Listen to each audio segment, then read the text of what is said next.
오늘 읽은 본문 말씀을 가지고 진실함이라는 제목으로 말씀을 증거하겠습니다.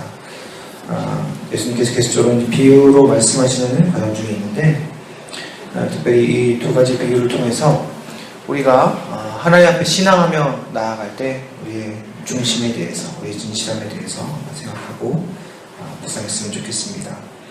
첫 번째 비유는 아주 재밌는 비유입니다. 예수님께서 극단적으로 상황을 설정을 하신 거죠. 사람을 무시하는 한 재판장이 있습니다. 그래서 하나님을 두려워하지 않고 사람을 무시하는 한 재판장입니다. 이 사람은 착한 사람입니까? 나쁜 사람입니까? 나쁜 사람이죠. 나쁜 사람을 예수님께서 설정을 하신 것입니다. 어떤 한 과부가 있습니다. 과부라는 존재는 가난함, 연약함의 대명사죠.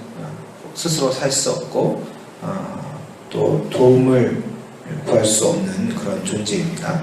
한 과부가 있는데 원한이 있습니다. 무슨 내용인지는 잘 몰라요. 하지만 진짜 억울함이 있고 누구도 자기를 돌아보지 않는데 감히 찾아갈 수 없는, 성품적으로도 폭군이고 두렵고 하나님 무서워하지 않고 사람을 멸시하는 자이고 악한 자입니다. 하지만 이 사람이 아니고서는 자기의 억울함을 풀어줄 수 있는 사람이 없고 찾아갈 수밖에 없는 그런 공인인 것이죠. 그래서 찾아갑니다. 막 계속적으로 얘기하는 거예요. 말한다는 자체가 무의미한 것입니다. 그럼에도 불구하고 간절함으로 계속 이 재판장을 찾아가는데 모르겠습니다. 때리기까지 했는지 멸시했는지 침을 뱉었는지 계속적으로 거절하고 거부하면서 안 된다 하지만 끊임없이 이 여인이 찾아오는 것입니다. 그랬더니 한마디로 말해서요, 내가 귀찮아서라도 내일 또 찾아오겠구나, 내가 귀찮아서라도 내가 이 일을 해결해 주겠다, 이렇게 한다는 것입니다. 무엇일까요? 기도에 대해서 이야기를 하면서 이 비유를 하시는 것은 바로 그러한 간절함을 이야기하는 것입니다. 그 안에 소망이 있고 간절함이 있고 그 악한 자일지라도 부르짖을 때 그가 귀찮아서라도 대답을 해줄 터인데, 우리를 사랑하시는 하나님 앞에 너희가 그 간절함으로, 그 중심의 진실함으로 하나님 앞에 구한다면 그 하나님께서 이것을 멸시하시겠느냐? 사람일지라도 귀찮아서라도 해주는 응답을 하나님께서 그것을 말씀해 주시지 않겠느냐, 응답해 주시지 않겠느냐, 보고 주시지 않겠느냐, 너희들의 기도의 원한을 풀어주시지 않겠느냐, 이렇게 이야기하는 것이죠. 우리가 하나님 앞에 기도하면서 우리가 어떠한 심령으로 기도하는지를 잘 살펴보아야 할 것입니다. 우리가 하나님 앞에 간절함으로 기도하고 있는가, 우리가 진정으로 이 기도를 하나님께서 들으신다라는 진실한 믿음으로 주 앞에 기도하고 있는가, 내가 이 공간에서 한 자리를 차지하고 우리의 입술을 열어서 주님 앞에 나지막히 기도하는 이 기도가 살아계신 하나님 아버지 앞에 상달되어지는 그러한 능력의 기도며, 심지어 우리가 예배 중에 잠시 시간을 내어서 선교사님들을 위해서 이름을 부르짖으며 기도할 때 매주에 한 번씩 외치는 이 기도가 정말 지구 반대편 저 곳 먼 곳에 있는 그 선교사님들의 사역 가운데 정말 도움이 될 것이고 능력이 될 것이고 힘이 될 것이라는 기도의 확신과 진실함을 가지고 우리가 하나님 앞에 간구하고 있는가? 내가 길을 걸어가며 내가 삶을 살아가는 동안에 만나는 스쳐 지나가는 수많은 사람들의 이름을 나지막히 우리 심령으로 읊조리면서 주님, 저 사람 축복하여 주시옵소서 외치는 이 기도의 한마디가 정말 하나님께 드려지는 능력이 되어지는가? 여러분, 이러한 확실한 마음으로 기도하고 있는가 우리가 살펴보아야 하는 것입니다. 아니, 악한 자라도 귀찮아서라도 응답해 줄 터인데 우리의 백성의, 우리 믿는 백성들의 주인 되시는 아버지 하나님께서 우리의 기도를 무시하시겠는가? 우리의 그러한 간절함이 있는가? 그러한 소망이 있는가? 응답하시는 하나님에 대한 부르짖음이 있는가? 이야기하고 있는 것입니다. 그래서 이어서 바리새인과 세리의 비유를 하시는 것이죠. 여러분, 우리의 기도가 외적으로 멋있을 수 있습니다. 우리의 이 새벽기도 이후의 기도의 제목들이 또는 우리가 하나님 앞에 부르짖는 기도의 형태들이 완전할 수 있는 것이죠. 바리새인의 기도가 그랬습니다. 바리새인이 기도하여 이르되 나는 범죄를 저지르지 않습니다. 토색 불이 가늠하는 자들과 같지 않습니다. 저 세리와 같이 매국노 같은 짓도 하지 않았습니다. 하나님, 저는 사람들에게 불의한 일을 취하지도 않았습니다. 심지어는 신앙적으로 2번씩 금식하고 11조도 완벽하게 하나님께 드렸습니다. 여러분, 우리가 이렇게 비유로 들어서 그렇지 우리의 기도가 이럴 때가 많다는 것입니다. 심지어는 지금 하나님, 내가 이 아침에 잠을 깨워서 아니 주님, 제가 이 새벽 기도에 한 번도 빠지지 않고 몇 년 동안 주님 앞에 드렸습니다. 우리 안에 이러한 하나님과 계산하려는 마음이 있을 수 있다는 것입니다. 같은 기도의 것이죠.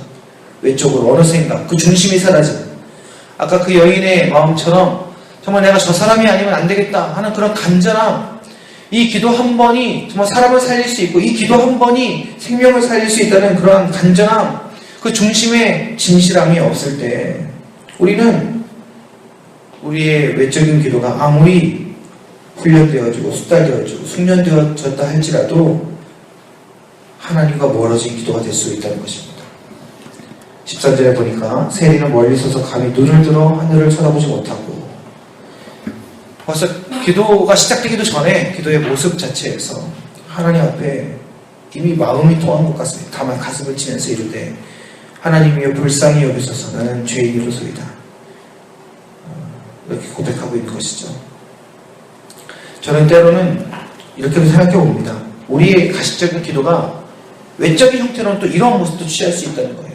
그렇죠? 그냥 그저 저는 죄인입니다. 기도하면 다 이렇게 주님이 칭찬하신 의로운 기도가 되는 것이 아니라, 때론 외식적인 기도가 어떤 것인가 할 때에 결국 마음의 진실한 고백도 없으면서 그냥 이 기도가 좋은 기도라고 하니까 죄인입니다 고백한다면 그 또한 말씀에 기록된 이 세리의 기도를, 의롭다 칭찬받는 이 기도를 따라하는 외식이 될 수 있다는 것입니다. 진실, 이제 핵심이 무엇입니까? 우리 안에 하나님을 향한 진실함이 있는가 하는 것입니다. 하나님 앞에 간구하는 간절한 그 진실함이 있는가? 하나님 앞에 우리의 죄를 고백하고 우리의 연약함을 고백하고 진실로 하나님의 도우심이 없이는 살 수 없음을 고백하는 그 진실함이 있는가? 우리의 기도를 들으시는 분이 하나님이심을 기억하시기 바랍니다. 우리가 그것을 기억하고 그 하나님 앞에 두려움으로 기도할 때, 두렵고 떨림으로 기도할 때 하나님께서 그 백성들의 기도와 고백을 들으시며 그 사랑하는 자들에게 하나님의 뜻을 보여주신다는 것입니다.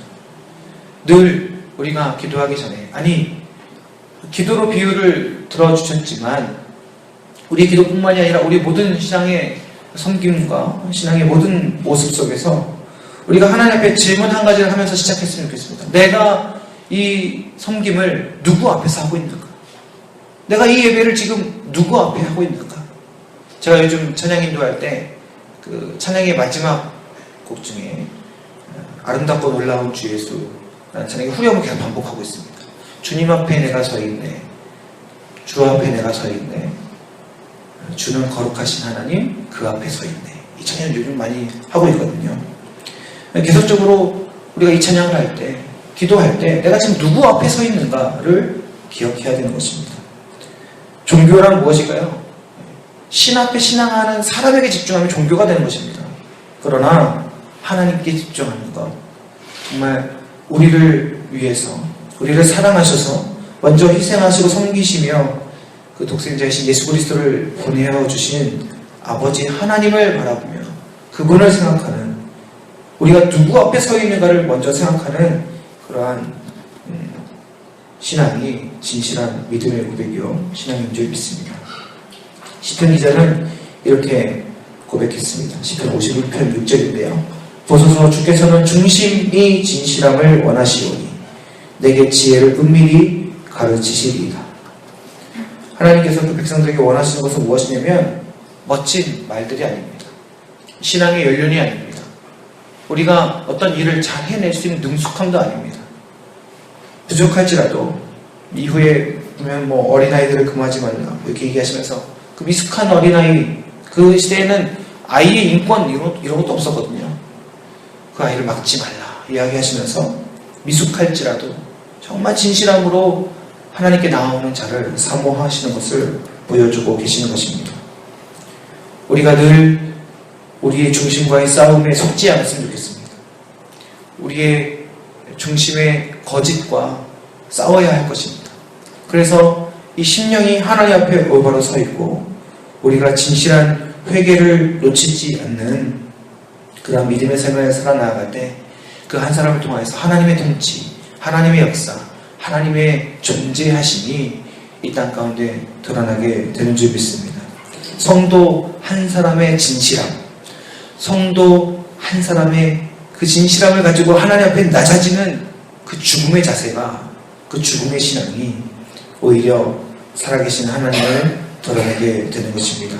이 땅을 새롭게 할 믿음의 사람들로 우리 믿음의 성도들이 부르심을 받았습니다. 우리가 함께 부르심을 받았습니다. 오늘도 주를 위해서 우리는 삶을 살아가야 할 것입니다. 어떻게 주를 위하여 우리가 살아갈 수 있겠습니까? 그것은 중심의 진실함으로 우리 하나님 아버지 앞에 낮아지는 심령으로 나아가는 것인 줄 믿습니다. 그 하나님의 하나님 되심을 고백함으로 말미암아 그 앞에 낮아짐으로 말미암아 그로 인하여 하나님의 영광을 드러내는 은혜의 하루가 되시기를 주님의 이름으로 간절히 축원합니다.